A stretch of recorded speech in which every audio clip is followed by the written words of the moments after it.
الحمد لله الذي لا يبلغ مدحته القائلون ولا يحصي نعماءه العابدون ولا يؤدي حقه المجتهدون الذي لا يدركه جود الهمم ولا يناله غوص الفتن الذي ليس لصفته حد محدود ولا نعت موجود ولا وقت معدود ولا جل ممدود فطر الخلائق بقدرته ونشر الرياح برحمته ووطد بالسحور ميدان أرضه الصلاة والسلام على أهل بيته الطيبين الطاهرين المعصومين الذين أذهب الله عنهم الرجس وطهرهم تطهيرا اللهم صل على محمد وآل محمد تبارك وتعالى في قرآنه المجيد وفرقانه الحميد بسم الله الرحمن الرحيم صبغة الله ومن أحسن من الله صبغة ونحن له عابدون وقال رسول الله صلى الله عليه وآله وسلم إن لقتل الحسين حرارة في قلوب المؤمنين لا تبردوا أبدا صلوات الله. اللهم صل على محمد وآل محمد. دعا محمد وآل محمد کا خالق محمد وآل محمد کو خلق کر کے انہیں غور سے دیکھ کر اپنی آپ پر غرور کرنے والا خالق محمد وآل محمد کے صدقے میں آپ کا اس جلیل القدر مقام میں تشریف آوری کا آپ کو بہترین اجر عطا فرمائے. محمد وآل محمد کا خالق جن جن حضرات نے دامے دل میں سکنے پر میں صفی عذاب بچھانے کا اہتمام کیا ہے مولا ان کی کوشش و خواہش کو اپنی بارگاہ میں قبول و منظور فرمائے. مجھ سمیت آپ سب کو امام زمانہ کا حقیقی سپاہی بننے کی توفیق عطا فرمائے. اگر ہم میں اپنے سبق نہیں کہ ہم امام کے سپاہی بن سکیں ہمیں امام کی خون آلود تلواروں اور خاک آلود جوتیوں کو صاف کرنے کی توفیق عطا فرمائے. اپنی اور میری دعا کی قبولیت کے لیے صلی اللہ علیہ وسلم. اللهم صل على محمد وآل محمد. قرآن کا دوسرا سورہ موجودہ قرآن کا دوسرا سورہ سورہ بقرہ کہ جس کی آیہ 184 غالباً پڑھنے کا شرف حاصل کیا کہ جس میں اللہ تعالیٰ نے اپنے الہی رنگ کی پہچان چاہی. ماشاءاللہ. دیکھیں قرآن دو لوگوں سے مخاطب ہے، ایک مومن ایک کافر. ویسے سورہ بقرہ کی پہلی 20 آیات میں اللہ نے انسانوں کو 3 حصوں میں تقسیم کیا. پہلی 5 آیتیں بسم اللہ الرحمن الرحیم الف لام میم ذالک الکتاب لا ریب فیہ ھدی للمتقین. پہلی 5 آیات میں مومنین ماشاءاللہ. الذین یؤمنون بالغیب جو غیب پر ایمان لاتے ہیں، وَيُقِيمُونَ الصَّلَاةَ جو نماز قائم کرتے ہیں، وَمِمَّا رَزَقْنَاهُمْ يُنْفِقُونَ اور جو ان کو دیا گیا ہے اس میں سے خرچ کرتے ہیں. ماشاءاللہ. سبحان اللہ. اب یہ ریال تومان ٹکے پیسے یہ رزق نہیں ہوتا. اگر مجھے نحو آ رہی ہے اور میں کسی کو نحو سکھا رہا ہوں یہ بھی رزق ہے. ماشاءاللہ. وَمِمَّا رَزَقْنَاهُمْ يُنْفِقُونَ. ایک دعا ہم پڑھتے ہیں نا، میں نے کوشش کی اس محرم میں پڑھنے کی، اللہم ارزقنا فی الدنیا زیارت الحسین. یہ رزق نہیں ہے، واہ واہ ماشاءاللہ. سبحان اللہ. یہ رزق نہیں ہے. وارزقنا فی الآخرات شفاعت الحسین. یہ رزق نہیں ہے. ماشاءاللہ. یعنی جو رزق ہمیں دیا گیا ہے وہ کسی پر خرچ کرنا یہ بھی انفاق کے زمرے میں آتا ہے. ماشاءاللہ. بہرحال پہلی 5 آیات میں 5 خصوصیات مومنین کی ذکر کی گئی. آگے 6 آیت سے لے کر 19ویں آیت تک منافقین کی خصوصیات کو ذکر کیا اور پھر 20ویں آیت میں انہی خصوصیات کو کافرین کے ساتھ ملا کر ان کو کافرین میں شمار کر دیا. واہ ماشاءاللہ. یعنی منافقین اور کافرین اعمال میں، نیتوں میں اور آخرت میں ایک ہی ٹھکانہ رکھتے ہیں. واہ واہ. اللہ نے آخرت میں یا جنت رکھی ہے یا جہنم. منافقین کے لیے کوئی الگ ٹھکانہ نہیں ہے. واہ واہ. مومنین کے لیے جنت ہے، کافرین اور منافقین کے لیے جہنم. تیسرا ٹھکانہ نہیں ہے. یعنی 2 چیزیں، ایک مومن اور ایک کافر. مومن کے مقابلے میں کافر. صحیح. بارز الایمان کل الى کل کفر. اللہ رسول خدا نے ایمان کا مقابلہ کفر سے کیا, منافق کا طرح کیا. یعنی منافق کی پوری نیت, چال ڈھال اور آخر ساری کافروں کے ساتھ ہے. بس قرآن دو لوگوں سے مخاطب ہے, یا مومنین سے یا کافرین سے. کافرین کے ذیل میں منافق آتے ہیں. اب اللہ نے قرآن میں سورہ بقرہ میں فرمایا صبغۃ اللہ, اللہ کا الہی رنگ. دیکھیں مسلمانوں کو جب نئے نئے مسلمان بنے تو یہود و نصارہ نے مسلمانوں کو ہوٹنگ کرنے کے لیے یا ان کو چرانے کے لیے کہا کہ ہمارے ہاں جو بچہ پیدا ہوتا ہے ہم اس کو زرد رنگ سے بپتسمہ دیتے ہیں, یعنی اس کو غسل دیتے ہیں, تو اس کے اوپر عیسائی رنگ یا الہی رنگ آ جاتا ہے. تو آپ لوگ تو اپنے بچوں کو بپتسمہ نہیں دیتے, آپ کے بچے کس رنگ کے ہوتے ہیں؟ تو اللہ تعالیٰ نے رسول خدا کو یہ آیت انعام فرمائے کہ صبغۃ اللہ, ہمارے ہاں بچہ پیدا ہونے والا الہی رنگ میں ہوتا ہے. اور وہ فرمان بھی آپ کے ذہنوں میں ہے کہ کل مولود یولد علی فطرت الاسلام, ہر پیدا ہونے والا بچہ فطرت اسلام پر ہی ہوتا ہے. بس اسی کے ساتھ میں امام صادق کا ایک فرمان نقل کر دوں کہ امام فرماتے ہیں, امام سے پوچھا کہ بھائی صبغہ کیا ہے؟ صبغہ دیکھیں عربی میں رنگ کے لیے دو لفظ یوز ہیں, لون, لون میں نہیں رنگ, صبغہ کا معنی بھی رنگ, لیکن بعض مفسرین نے صبغہ کا معنی زرد رنگ لکھا ہے. لیکن کبھی مفسرین جو ہیں وہ فرماتے ہیں کہ صبغہ رنگ, لون کہتے ہیں ہر رنگ, صبغہ کہتے ہیں وہ رنگ جو ہر رنگوں کے اوپر چھا جائے. اب امام صادق کا فرمان ہے اِنَّا صِبْغَةَ هُوَ دِینُ الْإِسْلَامِ وَهُوَ مِلَّةُ ابراہیم. اس صبغہ سے مراد دین اسلام ہے, صبغہ سے مراد ملت ابراہیم حنیفہ ہے. بھائیو آدم سے لے کر خاتم تک دو لوگ ہی ہمیں ملتے ہیں, جنہوں نے آدم کا ساتھ دیا وہ صبغۃ اللہ الہی رنگ والے, جنہوں نے آدم کا ساتھ نہیں دیا شیطانی رنگ والے, جنہوں نے نمرود کا ساتھ دیا شیطانی رنگ والے, جنہوں نے ابراہیم کا ساتھ دیا الہی رنگ والے, جنہوں نے موسیٰ کا ساتھ دیا الہی رنگ والے, جنہوں نے فرعون کا ساتھ دیا شیطانی رنگ والے. اب چلتے ہیں جنہوں نے عیسیٰ کا ساتھ دیا الہی رنگ والے, جنہوں نے عیسیٰ کی مخالفت کی شیطانی رنگ والے. اب رسول خدا کی ولادت ہوئی, رسول خدا کا زمانہ آیا, اب پھر دو رنگ چاہیے تھے, لیکن رسول خدا نے 40 سال تک کردار کی تبلیغ کی, کوشش کی. دیکھیے ہمارے پاس پتہ نہیں مجھے ہندوستان کا یہ مسئلہ ہے یا نہیں, ہمارے پاکستان میں یہ بڑا مسئلہ پایا جاتا ہے. مولانا اپنے علاقے میں تبلیغ کے لیے کیوں نہیں جاتے؟ علی پور کا بندہ ہے کراچی میں تبلیغ کر رہا ہے, سندھ کا بندہ ہے پنجاب میں, کہ بلا اپنے علاقے میں کوئی سنتا ہی نہیں ہے. ارے بھی رسول اپنے علاقے میں نہیں ہے, علی اپنے علاقے میں نہیں ہے, حسن حسین اپنے علاقے میں نہیں ہے. اپنے علاقے میں کردار پختہ کرو گے تو کوئی سنے گا.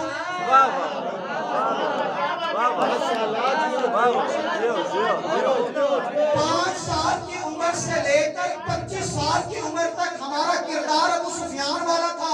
25 سال کے بعد ہم خمینی بن کے اپنے علاقے میں آئے, سنے گا کون؟ اگلی بات ہے بھائی, اگلی بات ہے بھائی, کردار بناؤ. رسول نے 40 سال, ٹوٹل عمر 63 سال, 40 نکال دیں باقی کتنا بنتا ہے؟ 23 سال. 23 سال میں قرآن بھی نازل ہو رہا ہے, تبلیغ بھی کر رہے ہیں اور مومنین کو بھی بنا رہے ہیں, جنگیں بھی لڑی ہیں اور مسلمانوں کو بھی استحکام بخشی ہے, فتح مکہ بھی. 40 سال تک کردار سے جنگ لڑی, اور کردار سے ایسی جنگ لڑی کہ خود کافر آ کر رسول کے پاس, عبداللہ کے یتیم ہماری امانت رکھ لو, عبداللہ کے یتیم تم سارے کو. اب ایک دن رسول خدا کو حکم ہوا بھئی اب جو ہے نا کوئی دین کی تبلیغ کریں, بس کافی ہو گیا غار حرا میں عبادت کرتے کرتے, اب دین کی تبلیغ کرو. 40 سال ہو گئے, تمہیں یہ صادق بھی مان رہے ہیں, تمہیں یہ امین بھی مان رہے ہیں, اب دین کی تبلیغ کرو. قبلہ نبی رسول قرار صاحب کی تاریخ اسلام, رسول خدا ایک پہاڑ پر چڑھ گئے. ایھا الناس معاشر الناس, لوگ اکٹھے ہو گئے. عبداللہ کا یتیم کیا چاہتے ہو؟ فرمایا ایک پیغام دینا چاہتا ہوں. عبداللہ کے یتیم کیا پیغام دو گے؟ فرمایا اگر میں پیغام دوں تو کیا تم مانو گے؟ کہا بالکل, انت صادق, تم سچے ہو. تمہارے جیسا سچا کوئی ہے ہی نہیں. کہا اگر میں پیغام دوں اور وہ جھوٹا نکلے، کہتے ہو ہی نہیں سکتا. اچھا پھر ایسا ہے کہ اس پہاڑ کے پیچھے سے ایک لشکر آ رہا ہے جو مکہ پر حملہ کرنا چاہتا ہے، مان لو گے؟ کہا بالکل مان لیں گے. اب رسول خدا نے فرمایا، رسول خدا نے فرمایا اگر تمہارے موت پر شخص پہاڑ کے اس طرف جائیں اور انہیں لشکر نظر نہ آئے تو پھر کیا کرو گے؟ کہنے لگے ہم سمجھیں گے یہ اندھے تو سچا ہے. اللہ، یعنی کتنا اعتماد. ہم سمجھیں گے ہمارے بزرگ اندھے ہیں، تو سچا ہے. فرمایا قولوا لا الہ الا اللہ. کیوں یہ نہیں مانا. ماں وجدنا آباءنا، ہمارے والدین نے جو بتایا ہم اسی پر رہیں گے، یہ نہیں مانا. یعنی ثابت ہوا کسی کے عقیدے کو تبدیل کرنا دنیا کا مشکل ترین کام. طالب علم بیٹھے ہیں، ویڈیو بھی بن رہی ہے، جہاں جہاں تک میرا پیغام جا رہا ہے کوشش کریں، کوشش. ہم ہندو پاکستان سے جو عقیدے بنا کر آئے ہیں اس کو یہاں پر پلستر نہ کریں، تحقیق کریں، کوشش کریں. ہاں او جی علی ولی اللہ ہے یہاں پر کتابیں اٹھانی. آیت اللہ مرشی کے لائبریری میں ثبوت مل گیا، معصومہ قم کے لائبریری میں ثبوت مل گیا، امام رضا کے لائبریری میں ثبوت. یار ثبوت نہ ڈھونڈو، تحقیق کرو. تحقیق کس حرم میں پڑھایا جاتا ہے؟ صلوات پڑھو. اللہم صلی علی صبغۃ اللہ، صبغۃ اللہ، الہی رنگ، دو رنگ. اب رسول کے دور میں چاہے وہ 40 سال والا زمانہ ہو یا 40-45 سال کے بعد والا زمانہ، دو لوگ ہی ملتے ہیں جنہوں نے رسول کا ساتھ دیا، صبغۃ اللہ الہی رنگ. جنہوں نے رسول کا ساتھ نہیں دیا، شیطانی رنگ. ٹھیک، یعنی دو لوگ ہی ملتے ہیں. جیسے ہی دیکھیں ہمیں بھی قرآن یہی سبق دے رہا ہے. میں نے پہلے کہا کہ قرآن میں دو لوگ ہوتے ہیں، یا کافر یا مسلمان. دو رنگ ہیں، یا صبغۃ اللہ الہی رنگ یا شیطانی رنگ. علامہ اقبال نے نہیں فرمایا دو رنگی چھوڑ کے یک رنگ ہو جا، یا سراسر موم یا پھر سنگ ہو جا. یعنی ایک بننا ہے. اب یہ نہیں کہ یہ بھی چاہیے، معاویہ کا دسترخوان بھی چاہیے، علی کے پیچھے نماز بھی چاہیے. نہیں، یہ منافقت ہے. یہ دو رنگی چھوڑ کے یک رنگ ہو جا، یا علی کے پیچھے نماز پڑھو، دو رنگی چھوڑ کے یک رنگ ہو جا، یا سراسر موم یا پھر سنگ ہو جا. رسول خدا کی شہادت کا ہونا تھا. اب یہ دو رنگ 3 رنگوں میں تقسیم ہو. تاریخ آپ کے سامنے ہے. ایک وہ جو علی کے ساتھ ہیں، الہی رنگ. ایک وہ جو علی کے مخالف ہیں، شیطانی رنگ. ایک وہ جو بین البینین، دونوں کے درمیان ہے. ہم علی کے ساتھ بھی ہیں، وہی یعنی علی کے پیچھے نماز بھی پڑھنی ہے، دسترخوان معاویہ پہ کھانا بھی کھانا ہے. اب یہ کس عمر میں ہے؟ قبلہ جنگ نہروان، جنگ صفین، جنگ جمر. مولا علی فرماتے ہیں جنگ لڑو قبلہ گرمی ہے. یہ کون لوگ ہیں؟ مولا فرماتے ہیں جنگ لڑو قبلہ سردی ہے. پھر مولا کو کہنا پڑا یا اشبہ الرجال ولا رجال.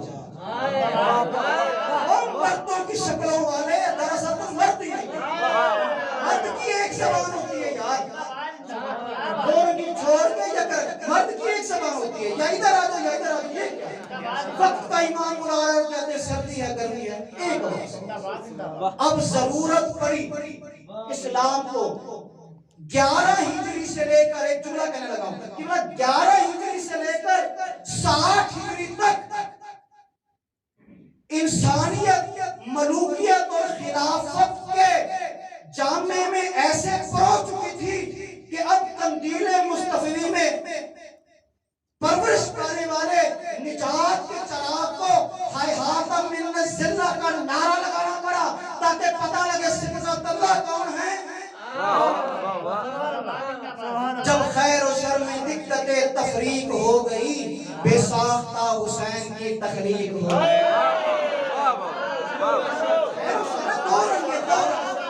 ایک شر کا رنگ ہے، خیر کا رنگ ہے. جب خیر و شر میں دقت تفریق ہو گئی 11 ہجری سے لے کر 61 ہجری تک، ایسا ملوکیت اور خلافت نے انسانوں کو چکی میں چلایا، معلوم نہیں ہو رہا تھا کرنا کیا ہے۔ کبھی علی کے ساتھ ہیں، کبھی اس کے ساتھ ہیں، کبھی اس کے ساتھ ہیں، کبھی اس کے ساتھ ہیں۔ بہترین ایک جملہ ہے، بہترین۔ پتہ نہیں عقیل الغربی صاحب سے پوچھا گیا یا کسی اور عالم دین سے، قبلہ اگر کربلا نہ ہوتی تو کیا ہوتا؟ فرمایا ہوتا کیا، خود کو جمعہ پڑھایا جاتا،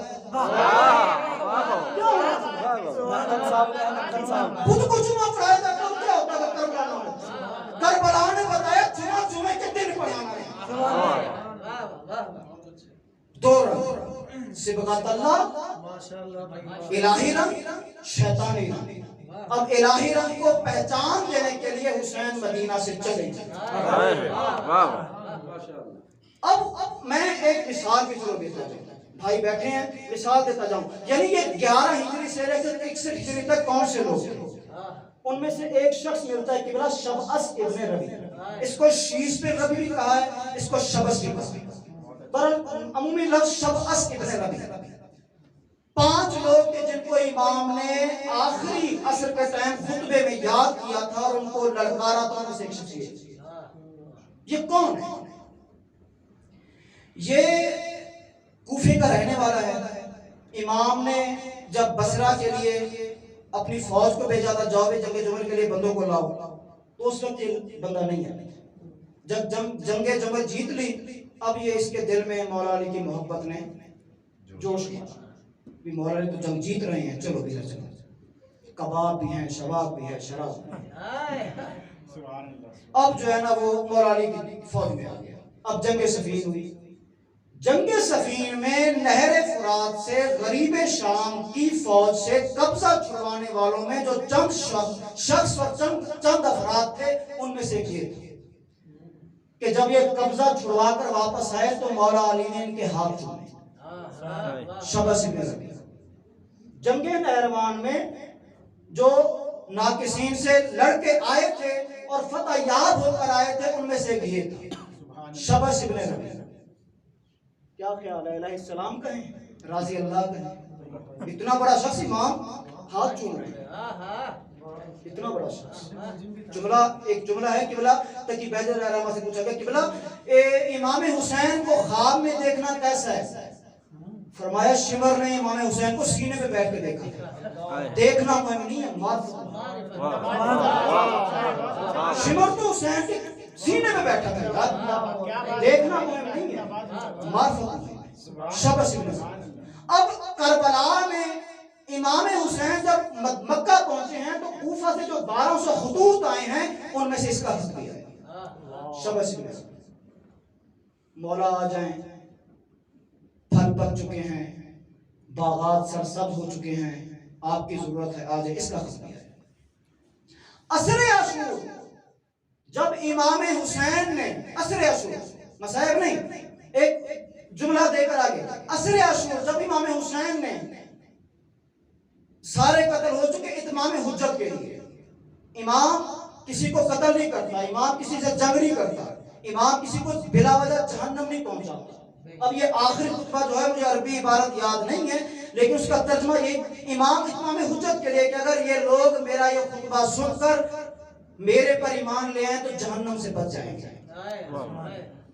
روایت میں ملتا ہے نانا رسول کی دستار پہن کر، بابا علی کی ذوالفقار لے کر، اور رسول خدا کی ناکہ، یعنی اونٹنی رسول خدا کی ناکہ پر بیٹھ کر امام حسین لشکر اشکیا کے سامنے آئے اور امام نے ایک خطبہ دیا، تقریباً 8-9 لائن وقت۔ خطبہ دیتے امام اس جگہ پر پہنچے، فنادا شبس ابن اشعث، قیس ابن حارث، یزید بن حارث، حجار بن ابجس۔ امام نے ان کو آواز دی، فنادا اتکتب الیہ، کیا تم لوگ وہ نہیں ہیں جن نے مجھے خط لکھا تھا؟ کیونکہ یہ لشکر کے سپہ سالار تھے، اور تم لوگ وہ نہیں جنہوں نے مجھے خط لکھا تھا، تم نے خط میں لکھا تھا امام میوے پک چکے ہیں، درخت سرسبز ہو چکے ہیں، ہمارے باغ لہلہا رہے ہیں، جلدی آئیے، اور اب قتل کرنے کے لیے آ گئے, میرے اکبر کو مار دیا, میرے عباس کو مار دیا, تم ہی لوگوں نے. اب یہ شخص باقی چپ ہے. دیکھیں مال حرام کھانے کا ایک اثر یہ ہوتا ہے کہ انسان امام وقت کے خلاف بولتا ہے. اب یہ شبس ابن ربیع آگے بڑھا, کہتا ہے حسین ہم نے کوئی خط نہیں لکھا تھا. تاریخ بتاتی ہے اسی ٹائم امام کا ایک نوکر موجود تھا جس کو امام نے شہادت سے پہلے آزاد کر دیا. امام نے اس نوکر سے کہا جاؤ یار فلاں خیمے میں نا ایک تھیلا پڑا ہے خطوط والا, تھیلا لے کر. اب وہ تھیلا لے کر آئے, اس میں 12,000 خطوط تھے. منگوایا کس نے؟ حجت خدا نے. حجت خدا نے اپنی امامت والا ہاتھ اندر ڈالا, 12,000 خطوط میں سے شبس بن ربیع کا خط نکالا. یہ تمہارا خط نہیں ہے, تم نے لکھا تھا قبلہ آ جاؤ, پھل پک چکے ہیں, میوے تیار ہیں, یہ نیچے تمہارے دستخط نہیں ہے. اب ہماری پنجابی زبان میں کہتے ہیں بندہ پھکا ہو گیا, شرمندہ ہو گیا. جب شرمندہ ہو گیا تو کہتا اوے عمر صاحب, اوے شمر, ہم حسین کی تقریر سننے آئے ہیں, حسین کو قتل کرنے آئے ہیں. اب جب شرمندہ ہو گیا, وہ لفظ ہی نہیں ہے منہ میں کیونکہ امام نے ثبوت دے دیا ہے. اوے حسین کو ہم قتل کرنے آئے ہیں, تقریر سننے آئے ہیں. اب صرف یہاں تک محدود نہیں, اب اس نے دونوں ہاتھ اوپر اٹھائے, بار الہا منت مانی, بار الہا ہمیں حسین کو قتل کرنے کی توفیق دے. اگر ہم حسین کو قتل کرنے میں کامیاب ہو گئے, میں تیرے نام پر ایک مسجد بناؤں گا. اللہ حجت خدا کے قتل کرنے پر منت, اور وہ بھی مسجد. امام صادق کا فرمان ہے کوفہ میں جاؤ, ہر مسجد میں جاؤ, مگر ان 7 مسجدوں میں نہ جانا جو میرے دادا حسین کی منت کے طور پر بنے, ابھی بھی موجود ہے ساتھ.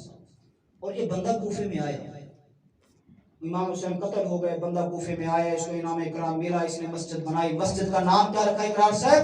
مسجد الحمراء, لال مسجد. تاریخ مسجد الحمراء, لال مسجد. اور جب مختار نے اپنی فوج کو بھیجا تھا اس کو گرفتار کرنے کے لیے, یہ مسجد میں چھپ گیا تھا. نوری بھائی, یہ مسجد میں چھپ گیا تھا, اور یہ تاریخ میں پہلا یا دوسرا شخص ہے کہ جو برقع پہن کے مسجد سے باہر نکلا. تیسرا بندہ ذہن میں آ گیا, تیسرا ذہن میں آ گیا. یہ تاریخ میں پہلا یا دوسرا شخص ہے جو برقع پہن کے مسجد سے فرار ہونے میں ناکام ہوا اور مختار کے ہاتھ لگ گئے اور قتل. لال مسجد, مسجد الحمراء ابھی موجود ہے. پھر چلیں صبغۃ اللہ, صبغۃ اللہ. ایک میں یہ تقریر کو اس طرح کو لائن پڑھتے ایک جملہ آتا ہے, جملہ معترضہ. ادھر بھی بریکٹ, ادھر بھی بریکٹ. پڑھ دوں قبلہ, اجازت ہے؟ خود ہی قاتل, خود ہی شاہد, خود ہی منصف ٹھہرے, اقربا میرے کریں قتل کا دعویٰ کس پر. جملہ کہہ دیا, سمجھنے والے سمجھ. صبغۃ اللہ تو الہی رنگ اور اب یہ شبس ابن ربیع کس رنگ میں؟ اللہ اکبر. مولا علی کا صحابی. پھر جناب مختار نے جو انتقام کیا ہے, آج سے شنبے گزرا ہے قبلہ, ہمارا امام زمانہ کا دن تھا, تو دل کرتا ہے ایک جملہ امام زمانہ کا بھی. شبس ابن ربیع کہاں پہ تھا؟ مختار نے کیا کیا تھا؟ مختار نے جو انتقام لے لیا, امام زمانہ کا انتقام لینے کی ضرورت نہیں ہے. مختار نے صرف جسمانی قاتلوں کو واصل جہنم کیا تھا. جس فکر اور جس سوچ نے حسین کو قتل کیا وہ ابھی باقی ہے, کیونکہ ذہنوں پر حکومت کرنے والا ہمیشہ معصوم ہوتا ہے, اور معصوم بھی اس ذہنی فکر اور ذہنی سوچ کا انتقام ہے. امام زمانہ جب آئیں گے تو سنے ہے نا امام کا سار اللہ, یعنی اللہ کے خون کا انتقام لے. اللہ کا خون کون سا ہے؟ نعوذ باللہ اللہ کا جسم ہے. شیعوں کا عقیدہ جسم نہیں ہے, تو اللہ کا خون کون سا ہوا؟ فرمایا امام حسین. اللہ کے خون کا انتقام لینے والا امام زمانہ جب آئیں گے تو اس خون کا انتقام لیں گے. کیسے خون کا انتقام لیں گے؟ عجیب سا جملہ پڑھا میں نے, واللہ جب سے پڑھا عجیب سا جملہ ہے. کتاب میں لکھا ہے, کتاب میں امام زمانہ جب آئیں گے اور یزیدی فکر اور یزیدی سوچ والے لوگوں کو قتل کرنا شروع کریں گے, اتنا قتل کریں گے عامر بھائی کہ زمین خون سے بھر جائے گا. نعوذ باللہ استغفر اللہ. امام کی فوج میں سے لوگ کہیں گے نعوذ باللہ یہ ظالم امام ہے، عادل امام نہیں ہے. اتنا قتل کر رہا ہے، اتنی جنگیں کر رہا ہے، تھکتا ہی نہیں. یہ ظالم امام ہے، عادل امام نہیں. امام کو اس جملے کی خبر ملے گی، امام بلندی پر تشریف لے جائیں گے. امام اپنی عبا میں سے ایک ٹوٹی ہوئی جوتی نکالیں گے جس کا تسمہ بھی قبلہ ٹوٹا ہوا ہوگا. فرمائیں گے اگر میں قتل کرتے کرتے پوری دنیا کو لال کر دوں میرے دادا حسین کی جوتی کا یہ تسمہ بھی برابر نہیں ہو سکتا. کیا سمجھا تھا تم نے؟ تو بھی اکبر کو مارا تھا، تم نے تو میرے اصغر کو بھی مارا تھا، تم نے میرے عباس کے بازو قلم کیا، ابھی تو میری دادیوں کی چادروں کا انتقام باقی ہے، ابھی تو حسین کی جوتی کا انتقام مکمل نہیں ہوا. مضمون نہیں ملا تھا لیکن دل کر رہا تھا باب الحوائج کی مجلس پڑھی جائے. وہ باب الحوائج کے 61 ہجری میں خود تو پیاسا شہید ہو گیا لیکن اس کے جھولے کو جھلا کر آج تک ہر بے اولاد ماں اولاد مانگتی ہے. ایسا باب الحوائج ہے. جملہ پڑھا میں نے کہ شام میں جب سروں کو لے جایا گیا تو ان سروں کو ایک جگہ کے اوپر اویزاں کر دیا گیا، نمائش لگا دی گئی تاکہ شام کے لوگ یا دوسرے ملکوں کے لوگ آئیں اور دیکھیں ہمارے باغی کیسے ہیں. اب ایک دن مخصوص ہوا، عصر کا ٹائم تھا یا ظہر کا ٹائم تھا. شام کی کچھ بوڑھی عورتیں، سیانی عورتیں، آپ جانتے ہیں سیانی عورتوں کی باتیں بھی سیانی ہوتی ہیں، سیانی عورتیں اکٹھی ہوئی اور سروں کا مشاہدہ کرنے لگی. 32 سال کا جوان لگتا ہے شکل سے لگتا ہے حسرت کی وجہ سے مارا گیا. یہ 18 سال والا ہے، اگر جنگ نہ کرتا شاید جوانی بچ جاتی. یہ 13 سال کا ہے، پتہ نہیں ماں نے بوسہ دیا بھی ہوگا یا نہیں دیا. کتاب میں قبلہ لفظ ملتا ہے تمام سر نیزوں کے اوپر سوار تھے، ایک سر نیزے کے ساتھ باندھا ہوا تھا. وجہ کیا تھی؟ نیزے کا پھل بڑا تھا، سر چھوٹا تھا.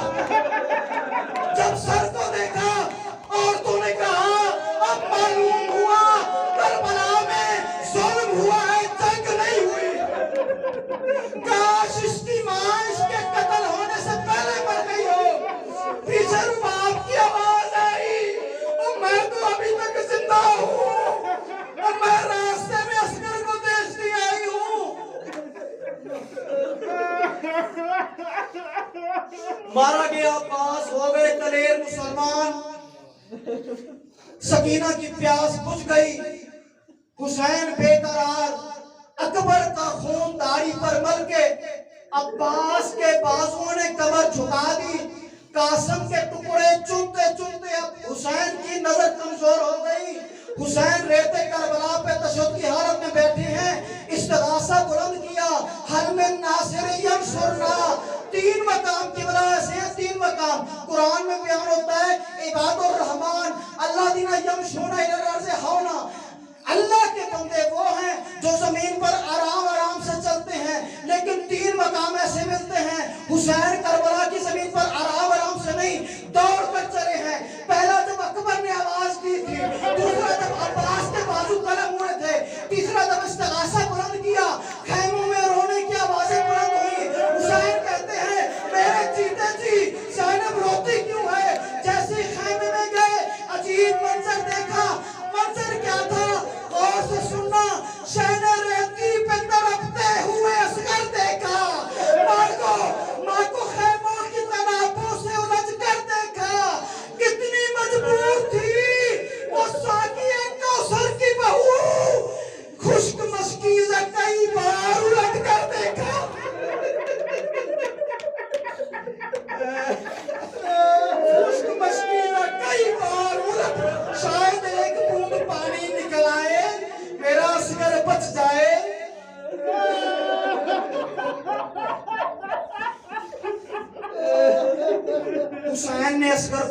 پہ لیا، خیمے سے ایسے برآمد ہوئے جیسے قاری قرآن کو لے کر باہر آتا ہے۔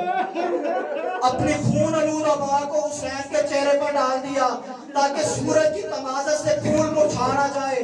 فوجی اشقیاء کے سامنے لے کر آ رہے ہیں، زبان حال ہے۔ حسین نے اصغر کو کہا ہوگا، اصغر 3 دن کے عیسیٰ نے ماں کی گودی میں ماں کی طہارت کی گواہی دی تھی، تو فخر عیسیٰ ہے، کیا حسین اپنے باپ کی غربت کی گواہی نہیں دے گا؟ امام فوجی اشقیاء کے سامنے لائے، فرمایا چلو ہم پر پانی بند کیا سو کیا، اس بچے کا کیا قصور ہے؟ 6 ماہ کا بچہ ہے، 1 بوند پانی دے دو۔ اشقیاء سے آواز آئی، حسین بہانہ کرتا ہے، پیاس خود کو لگی ہے، بہانہ بچے کا کرتا ہے۔ حسین نے اصغر کو دیکھا، اصغر امتحان ہے، اصغر کچھ بولو، نہج البلاغہ والے ولی کے پوتے ہو۔ اصغر نے اپنی خشک زبان ہوٹوں پر چلائی، انات شانون ایتن بالماء، میں پیاسا ہوں، مجھے 1 گھونٹ پانی دے دو۔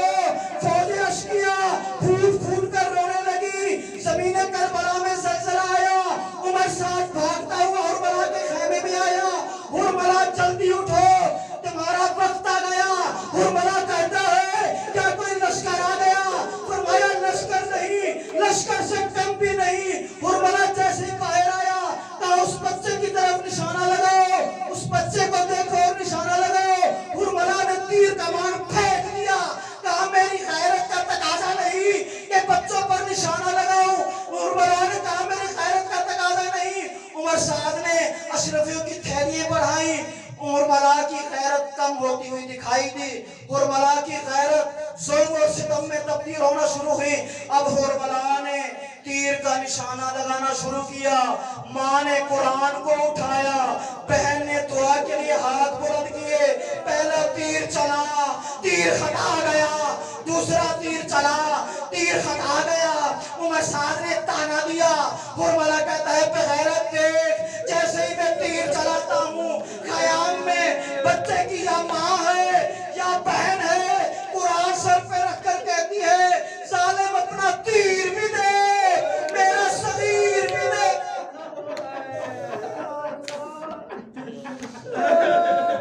ظالم اپنا تیر بھی دے، میرا صغیر بھی دے۔ حرملہ نے تیر چلایا، حسین نے اصغر کو سنبھالا، امام زمانے نے نوح پڑھا، السلام علی الصغیر الذی ذبح من الاذن الى الاذن، میرا سلام ہو اس صغیر پر جو ایک کان سے دوسرے کان تک ذبح ہو گیا۔ الا لعنت اللہ اللہم کل ولیک الحجۃ بن الحسن صلواتک علیہ وعلی آبائہ فی هذه الساعة وفی کل ساعة ولیا وحافظا وقائدا وناصرا ودلیلا وعینا حتی تسکنہ الرکعۃ عن وتمتعہ فیہا قلیلا۔ یا رب محمد وآل محمد صلی علی محمد وآل محمد وعجل فرج آل محمد۔ ماتم حسین۔